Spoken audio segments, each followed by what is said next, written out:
Welcome to part 2 of Are You Ready for That Grant? In this segment, we will look at how to put together a business case before you start looking for a grant. Because being clear and specific increases the strength of your argument for a grant, if indeed it is a grant that you're looking for. Okay, so let's do this before you apply for a grant. 1. What is the current situation? What's going on outside in the community, in the marketplace, or inside in your own organization? How is this impacting on what we do? For example, it could be that if you're in a business environment, the current situation is that you are losing market share, or you need to update your technology, or because you may be at risk of losing your market share. Or if it's in a community situation, it could be that there is a growth of youth disaffection in your area, an increase in youth crime, the perception of young people and having nothing to do, etc., etc. How these impact on what you do is, of course, if you're losing market share, for example, or your technology is falling behind, then the impact on that is negative, because it could be that in 2 or 3 years' time you're not going to be around unless you make a change. If you're looking at impacting on you in terms of what's happening with youth in your community, and you are a service provider who looks after that community space, it could be that that you don't have the resources. You could help them, but you don't have the resources to go out, you don't have the funding, and that you as an organisation, you might actually find that you just don't have the capacity. So what do we want to be? What do we want to happen? So we're looking at coming from the current situation and the impact right now onto where do we want to be? What do we want to see? What's the ideal situation? So with respect to the business, obviously where you want to be is you still want to be in business in 3 years' time, and you want to be surviving, and you want to be thriving, and you want to be growing. And it may mean that you may need to look at your markets. For instance, at the moment, we're talking about the tension between retail spaces and online spaces, online shopping. So, that's the current situation. And as a retailer, you may need to be thinking quite differently about how you reach out to the consumer, to the shopper. And there is a position for retail. It probably just needs a good think and a change, and what that looks like as an experience to draw in the customers. And you may have that. So that might be your ideal situation, is to be that that go-to place in the future. This is what we want to happen. If it's a community, and talking about youth, for example, we want to see it. So we want a reduction in youth crime. We want people to feel happier in the community that they're in, and feel as if they're safe in that community. And at the same time, we want to see those young people transitioning into useful, productive young adults. So what needs to happen? What will be the result? What needs improving? And the result of this improvement. So, for example, the current situation with your business, what needs improving is you need a new business plan, for example, where you're going to do things, operations, etc. Or you may need new equipment if it's technology that you need. So you need to improve the systems. And obviously the results of that is that you've got a good chance of still being in business in 3 years' time. If you're talking about the youth situation, for example, it could be that what needs improving is that there's systems and services and opportunities for those young people, which the doors start to open up to help them.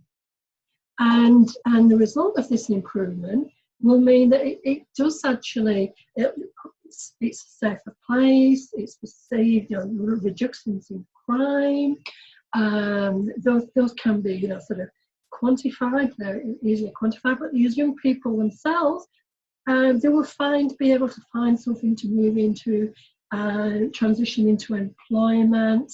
There may be barriers that need to be overcome, and supports that's needed, and they could be beyond that one organisation that just has resources here, but not the expertise and the resources here. So it might be something that you probably need a community-wide, and when I say community-wide, I mean partnership approach to help improve the situation. And what will happen if we don't change the situation? That's a very good question that people don't ask in their organisation, because it's about, you know, how can we do this, which is great, and you might think, oh well, you know, it's just beyond us, and I've seen some organisations, especially in the community space, take that safe approach, and without considering, you know, we need to step up to the mark, because if we don't, then the situation is going to get worse, or somebody else is going to come into this space. And what could happen there is that somebody else actually gets the kudos and gets the support of funders, and you as an organisation may find in the future that you start to decline.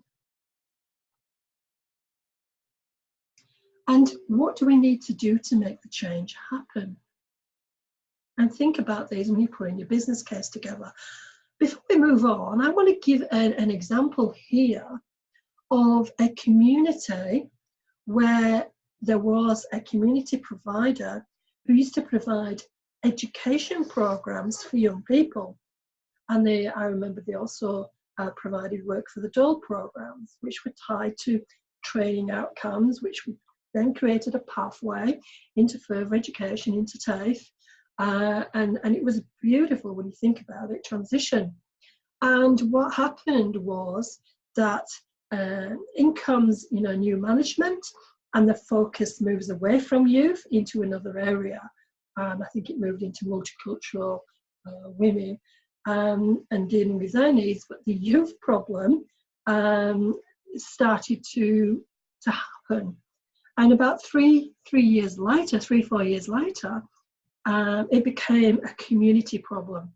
And I remember coming to this community forum when we had the stakeholders from all aspects of the community coming together to brainstorm, mastermind how to deal with this youth problem.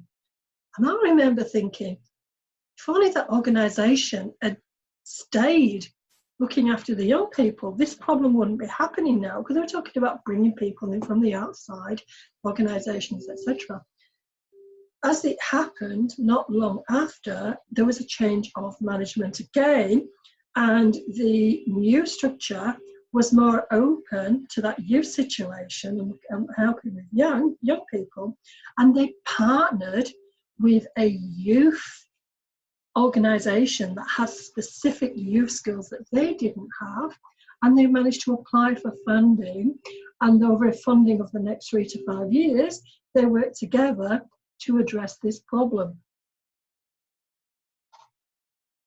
So it's important to get clear about the need, your idea, and now we're moving on to your plan. Because you've got the idea, or you think, you know, how you're going to create this change, but then you've got to consider things like, how will we manage the project? Now, what resources do you have? What expertise do you have? What skills do you need that you don't have already? Where are the gaps? What are the risks and consequences if things go wrong? Because something going wrong can literally damage the reputation of your organisation. And I've seen this, and it's been the programs. It could be, you know, a little inconspicuous program that somebody then does something wrong, it gets into the press, and the whole organisation is blighted by this seeming innocuous sort of little situation over here. So you've got to consider the risks and how you would think about covering them before you even started, and what they would mean if something went wrong. What would it mean to your organization? And that doesn't mean, oh God, don't do it, sorry, or don't do it. It just means, hang on, let's have a look at this, and this is how we would approach it. How much do we need to invest in the project? Many grants are 100% funded, and there are also many others where it could be that the funder will only give you 50% because they want to see that you have skin on the game, and it's a contribution. There may be that they want other, they'd be welcoming other funders to contribute as well, because it reduces the risk and exposure to them. But it would also be, helpful in those kind of situations if you were to invest some voluntarily, or you're required to invest into the program budget, and that could be cash, or it could be cash or in kind. And in kind means volunteer time, resources that you bring, which are not immediately the currency, but if you were to to bring them in for fresh, then there would be a currency amount on them, and so it's a notional amount. And this bit I have deliberately highlighted, where it says, is there any other way we could get the money we need? Because I suggest that the grant route is not always the best route. There are other ways to get the income, get the money that you're looking for.